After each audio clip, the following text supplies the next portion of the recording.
Well, that was quite an eventful year, wasn't it?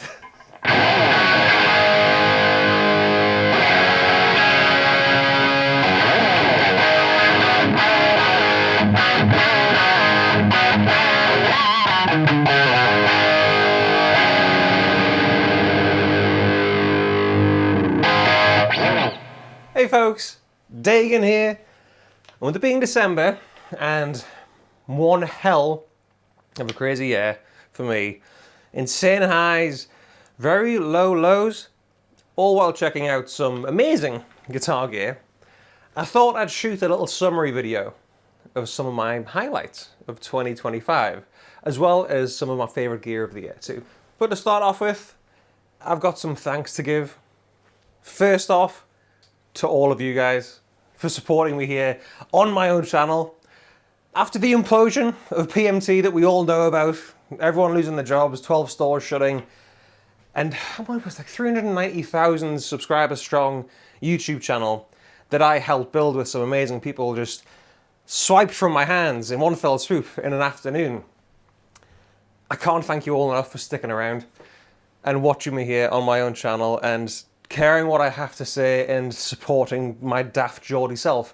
Just talk guitars here on YouTube. So with that, if you're not already, click subscribe just down there. Expect so much more in 2026.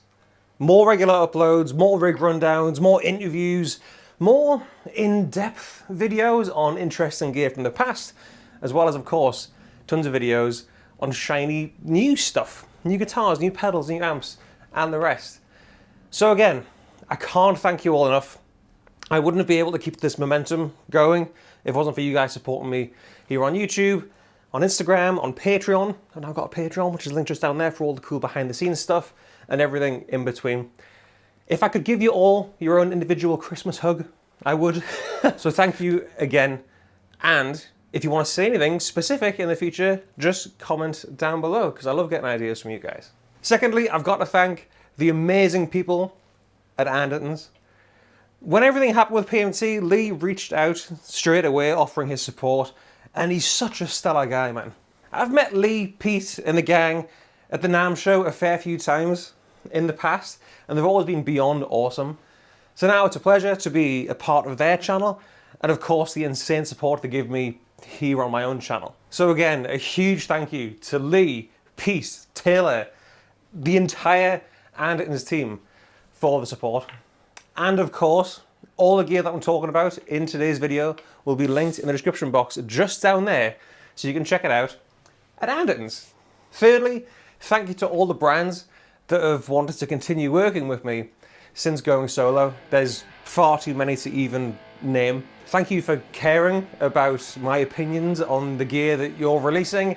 Thank you for trusting me with showcasing it to the masses.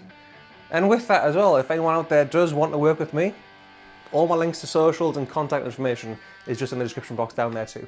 Fourthly, to all my fellow guitar YouTuber influencer folk who reached out since going solo, because a lot of you might know or might not know, for 10 years, pre-July this year, I've been doing the YouTube thing, but with a big company, like one of the biggest guitar companies in Europe. So to go solo and have all that snatched away was quite daunting, but I had so much help from the community, and that's why this community is the best community on the entire planet. You guys know who you are, so thank you again. And lastly, thank you to my beautiful wife, as of July this year, Lucy, who's kept me sane, kept me driven, kept me on track, kept me from folding in mentally on myself, and who continues to just be the most beautiful, hottest, funniest, most caring woman on the entire planet. So thank you, babe. Right.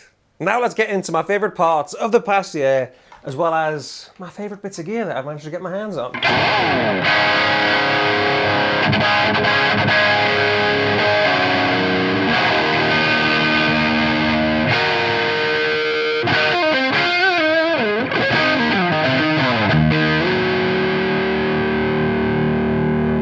I'm just thinking these aren't in like order of how much I like them. I'm kind of going to do it chronologically, starting from January to now. And the first thing is actually quite cheeky and quite selfish because you can't buy them anymore. It's my Schecter Hellwind cab that I got back in January. Now, this is a holy grail piece of gear for me. I've wanted one of these ever since I was a kid. Now, if you don't know what a Schecter Hellwind is, they're the signature amps and cabs of Sinister Gates from Avenged Sevenfold, but they're made by Schecter. 100-watt valve heads and these beautiful cabs. The heads are really expensive, so I haven't got one of them, but I managed to get a cab. And he obviously uses fractals these days, so these haven't been a thing for a number of years, so it was a very unique holy grail kind of piece, and you shouldn't love a cab this much, but I love this. I even, check this out, I even got some clear plastic made to protect the front in case anything were to knock it. People don't do stuff like that. I don't like, see the state of that Marshall cab at the back there as well. But the Hellwind cab was one hell of a way to start the year. And now for the cool new stuff of the year.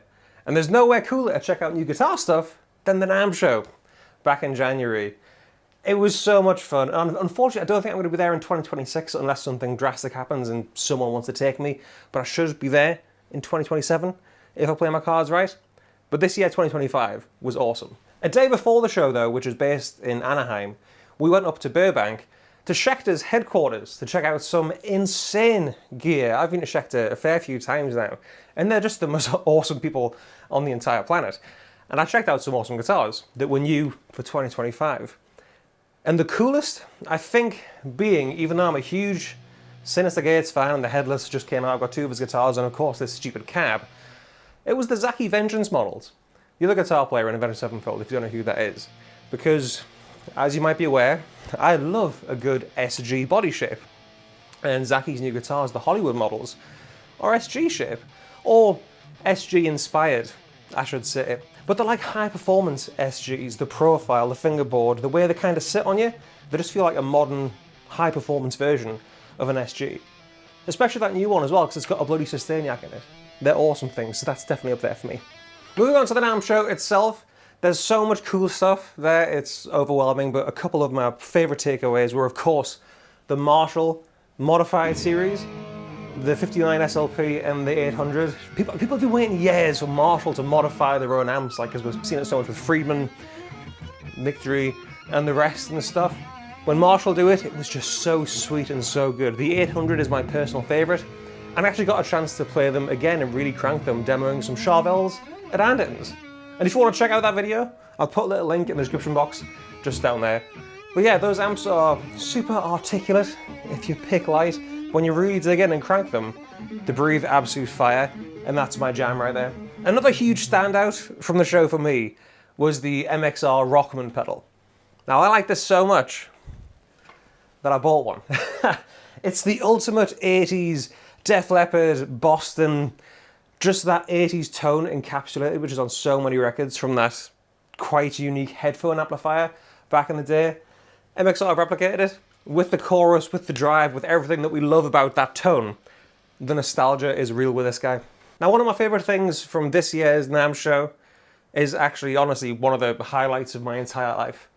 It's on the last day, after the show had finished, the parties were happening and stuff, I got to meet Rita, Dimebag's partner, and me and a few friends ended up on the Dime bus drinking Blacktooth and just chatting Pantera, Damage Plan, Dime until stupid o'clock in the morning. It was light outside. It was awesome.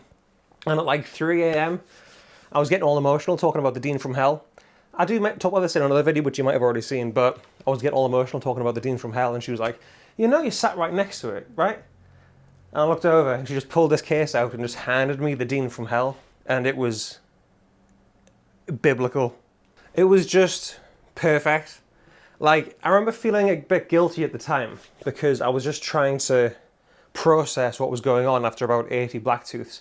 I was trying to register every dint, every scratch, the Kiss rock and roll, the Kiss sticker up top, not the rock and roll over one, the little thumb mark in the back, playing it. And I remember thinking, I wish I was more sober playing this right now because I didn't expect this to happen. It wasn't until after the fact and chatting to more people, they're like, that guitar is not supposed to be played sober.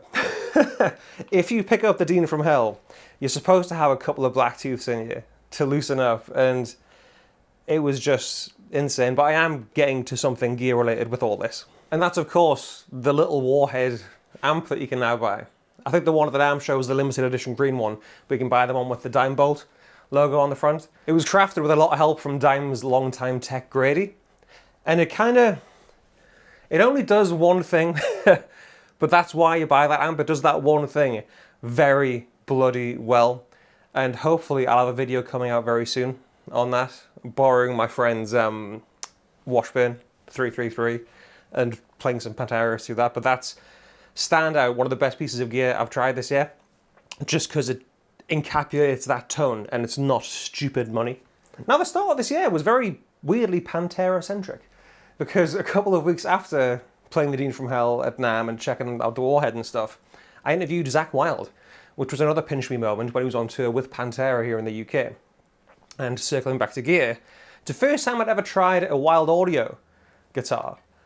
And I've got to tell you, if you're wanting something off-piste, let's say, but plays like a Les Paul Custom, which is not surprising because Zakk was known for the Grail bullseye and stuff. Mahogany body with the maple neck, no matter what style or what shape, they all just feel proper. It's a nice little mixture of old school and new school, like old school Gibson vibes, but with the precision because they're made by Schecter, funnily enough. It was just insane putting on Zakk's guitars and going, oh wow, this feels and plays absolutely beautifully. And what was cool about Zakk's guitars as well, besides the paint job on one of the Warhammers, they're the made in Korea, same guitars that you can buy off the shelves. They're not like uniquely specific to Zakk, like for a live Pantera show. The ones you buy off the shelves are the ones that Zakk plays live, with Pantera, with Black Label, with Ozzy, R.I.P. Oz. So that was really cool to see. This year was quite a good year for rig rundowns. It's been pretty fun. Pantera at the start, then I interviewed LS Dunes. Now if you don't know who LS Dunes are, they're a supergroup with Frank Iero from My Chemical Romance and Travis Stever from Coheed and Cambria, both playing guitar. I've got to see them at the Globe in Cardiff and chat to them. And I'm a huge My Chemical Romance fan. So I got Frank to sign the back of my guitar, which was really cool. Then after that it was, I think it was Tremonti. I got to check out some of Tremonti's guitars, like that crazy PRS Stella and the rest. And with that, that was still with PMT. By myself, I've done some cool stuff. CKY, Doug Aldrich, Low Lives, Cy Delaney from Don Broco just recently. That was awesome as well. If you want to see any interviews with any specific bands or rig rundowns, please comment down below and I'll try and make it happen. Anyways, back to gear. Just before PMT shut, I went down to Fender to shoot some of their cool new stuff that they had coming out. And one of my favorite guitars that I played was the Jackson Pro Plus Pure Metal series. They're all black with the cream binding and stuff, but it was just so cool. Single Fishman pickup, an absolute metal machine. Now, I've still got a clip of some of these floating around, but I haven't got the full video because the full video never went live because later that week PMT went under. But I did go back recently and shoot with Fender, but they didn't have the specific Jacksons in that I wanted, so I kind of regret that. I shot that video on the Monday, got the train back to work on the Tuesday, and on Thursday, I lost my job. As did all my mates, 12 stores shut, a massive YouTube channel just closing down. It was all very intense, but I'm sick of talking about that now. I think I'm much better off here doing this. I'm having a lot more fun with you guys, with the Andertons guys. I think it was a long time coming. So again, I couldn't do any of this without your support. So thank you so much again. And the day after getting sacked, on the Friday, my band played Download Festival, which was a very somber van journey down, known 12 hours ago. Myself and two other people in the band who worked at PMT just didn't know what to do that coming Monday. But Download was bloody incredible, and I know some people that watch this channel were there watching my band thanks to the memories, which in my humble opinion are the greatest 2000s Kerrang emo pop punk tribute band on the entire planet, but I am a bit biased. And this is also a shameless plug because we're going on tour in February, March 2026, so I'll put the tour dates in the description box just down there too. Anyways, back to going out alone on this whole YouTube thing. The support I got from you guys off the bat was just insane, as it was quite hard to navigate at the start. Like I say, sacked, Download, and then 3 weeks later, I got married to my beautiful wife Lucy. And that was just the highlight of my year. One of the highlights of my life. That is above holding the Dean from Hell. I will say that. But navigating, trying to plan a wedding after all the PMT stuff, if it wasn't for everyone having more of a part than I think they even recognised in keeping everything going, this probably wouldn't have happened. So the highlight of the wedding overshadowed everything negative to do with PMT, but also it was propped up by you guys. And of course, my amazing wife, Lucy, who, like I said at the start, kept me sane, driven, and from emotionally folding in on myself.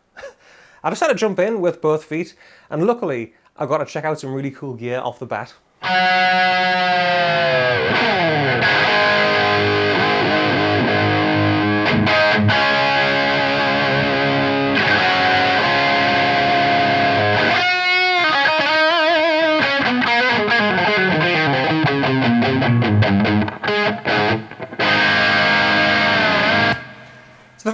So the first thing I want to talk about, besides this glorious Schecter, which I'll get to in a second, the first thing that really caught my eye after going solo was something that it wasn't even the intention of the video.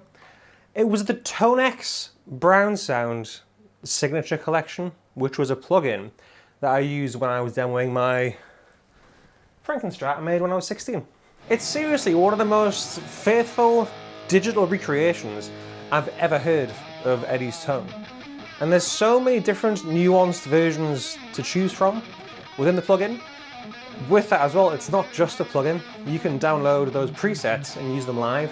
I download them straight into your Tonex pedal, either the Big Lad or the little Tonex one, which again are super affordable, kind of super affordable, but more affordable than something like a Helix. More affordable amp modelers. And guess, like I keep harping on about, one of the best recreations of Eddie's tone, and use it live. The comments on that video are like split down the middle. Half people going, that's cool, you made that guitar when you were 16. The other half going, how are you getting that sound? Are you plugged into that Marshall? Is it hot rodded? What are you doing with it? No, it's just a plug-in.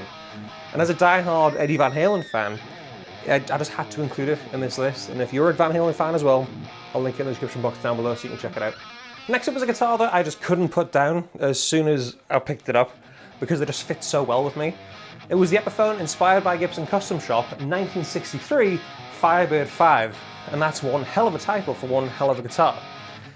I'm a big guy, pushing 6'4", so Firebirds being the size of them, it just fit really well with me. And I know these inspired by Gibson Custom Epiphones are more on the pricey side than what we have been used to in the past.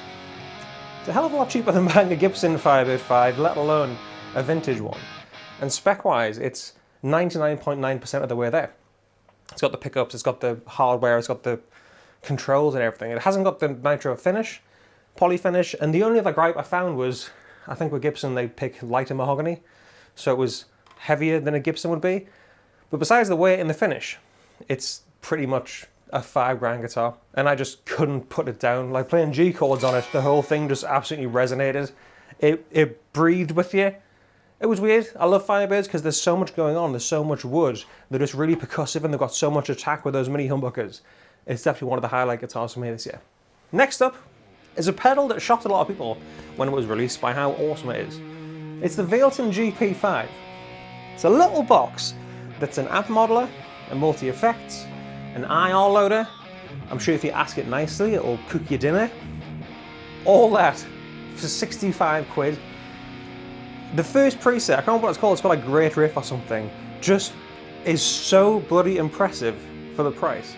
In a world of Helixes and Quad Cortex and the new Helix Stadiums and the like, it really holds its own. And I know the Andertons guys are big fans of it, and that's how I got my hands on it, by asking them if they could send one up for me to try out. Every review just leaves the guitarist slack-jawed, and I was one of them. It's such an impressive piece of kit.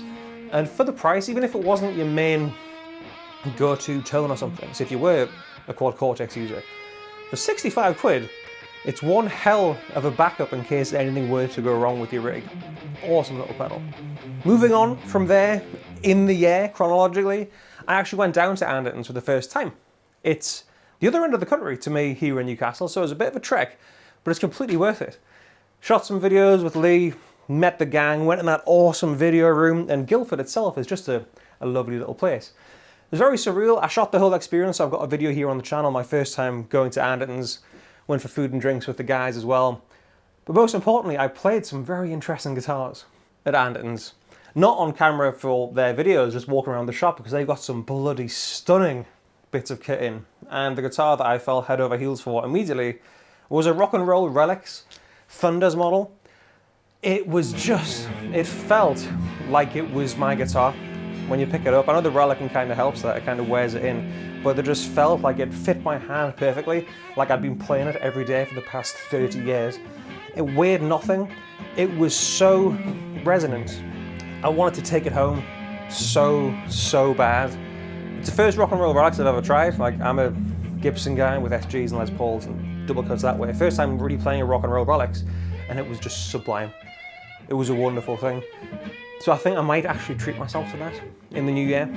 Just keep your eyes peeled for that. Another amazing guitar, which I'm just going to quickly talk about, is the Dweezil Zappa Shabat guitar. That was a crazy thing, with the Vega trem and all that kind of good stuff right there. That was a really interesting guitar, which again just felt played in and felt glorious. Very unique guitar, very unique brand, but lovely. Next up on my favourite bits of gear of 2025, we have this bad lad. The Boss XS100 pitch shifter. Now this thing is glorious, right? I was a whammy guy, always been a whammy guy, until I played this, and it does the same thing, it's an octave pedal. However, it's also got the drop effect built in, so you can drop tune your guitar, and it's probably the best I've ever tried. There's no lag, there's no wobbles, and the fact that you can save presets in it as well, to record live, change presets halfway through a song if you want to get a different octave effect or a harmony effect or change the tuning of your guitar, and instantly, I'm a convert. I think it's one of the coolest pedals to be released this year. Now next up, ladies and gentlemen, is this big boy right here.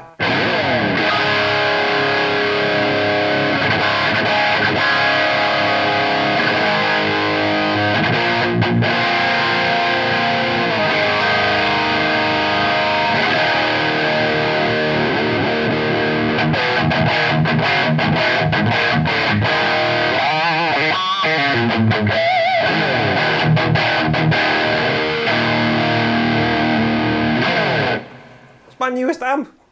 It's a Victory Super Sheriff with a matching cab, of course.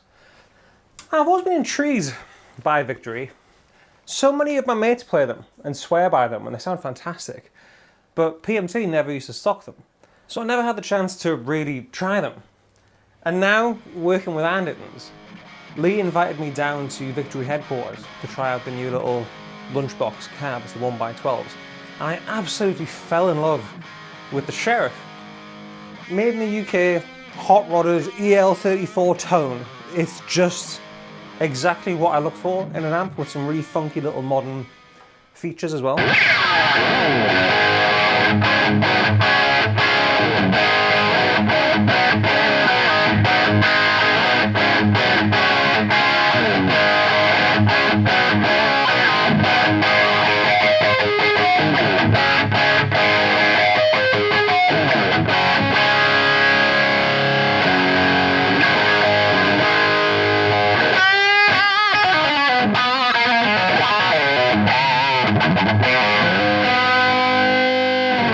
It's just everything I look for in an amplifier. But like I said, I was checking out the lunchbox ones, but I got the big 100 watt fire breathing version because I'm going to be using it live. On tour next year, I'm going to take us along and a pedal board and go old school analog, because this sounds so good to not have in people's ears. But of course, you'll be seeing it a ton in videos as well. And in that sense, low power mode, so I can really get those valves cooking without smashing my windows out.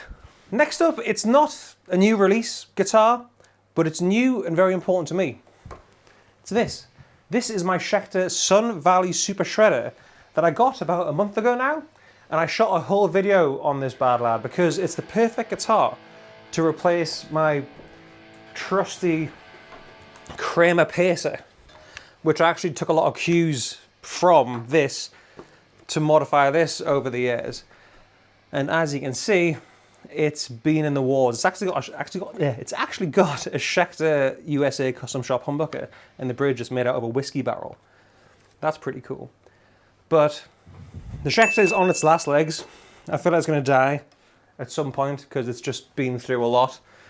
So when it came to finding a replacement, spec-wise, this is pretty much nailed on. And I am a rosewood board guy, so I'm pleased it's got the rosewood board.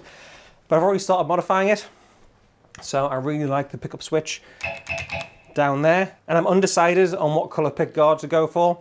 I was going to get a gold anodized one, but I didn't want to spend that much money in case I hated it. So what I've done is put some gold anodized vinyl on it to see if I like the vibe before splashing all the cash and getting a proper one cut. I don't know.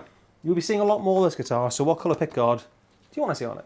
Next up, we have a guitar which was actually new for 2025, and it's this guy. And I never thought I'd ever say this. This is my own PRS SE NF53.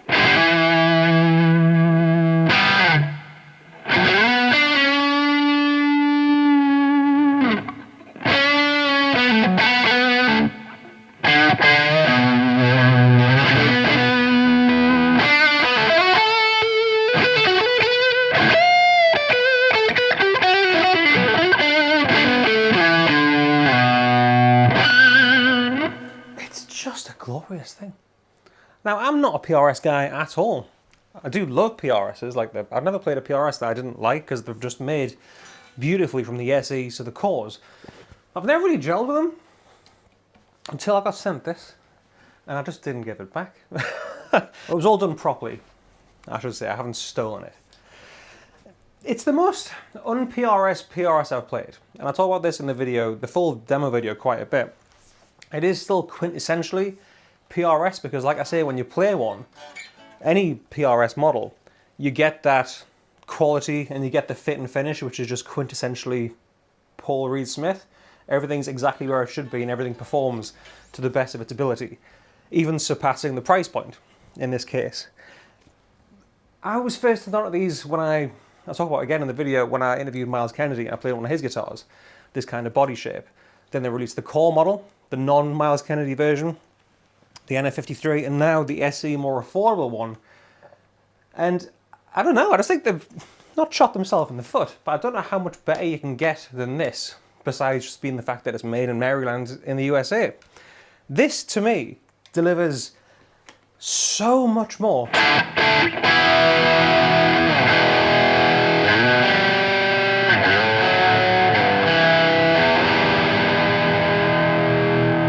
They're just like a modified modern version of a Telecaster. The dynamics of these narrow field double D SE pickups are astounding. The way the bridge is constructed, the way that it's got a thick ass neck. It's just, yeah, it's definitely one of my favourite guitars I've played this year, and if you haven't played one before, PRS fan or not, I highly recommend you do so because you might fall head over heels for it, like I did. It's seriously a hellish piece of kit. Swamp Ash body too, it's beautiful. And last but certainly not least, we have a guitar where my video demo is going to be live very, very soon. It's the Jackson Lee Malia Signature LM87. It's the riffiest guitar I think I've played all year. And one of the main points I took away from playing it was it felt like a custom shop Jackson. It didn't feel its price point. It is still like £700-800 guitar, but it felt like something a lot more special and a lot more bespoke, because it is obviously a Surfcaster with his own unique pickups and that really unique feel, but riffs just fly out of it. Lee's always had the most coolest, unique signature guitars around, like Artisan, Epiphones and stuff. This is a very unique piece, and I just couldn't stop playing the heaviest things that I could think of on it, and it just happens. It all came out so easy, and it sounded phenomenal. I've seen people who aren't necessarily Bring Me fans or even play that kind of music absolutely rock one of these live, because the way, like I say, it's balanced, the feel, the tones. Yeah, it's one of my favourite guitars of the year. It's such a cool piece of kit. So there we have it, folks. That was my year, and my favourite gear from said year, as well as the ups and a couple of downs. It's been one hell of a roller coaster of a year. But the one thing I want you to take away from this, if you have lasted this long into the video, is my undying appreciation for you guys watching this.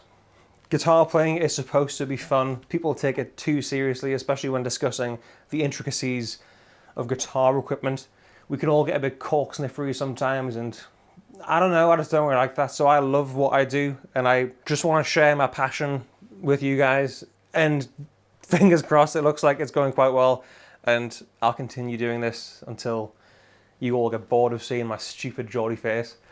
So thanks for watching. If you like this video, give it a thumbs up and hit subscribe. Find everything I've been chatting about in this video just down there in the description box, as well as links to my Patreon where you can go behind the scenes, Instagram, and the rest. Thanks for watching, folks. Here's to 2026. Have a good one.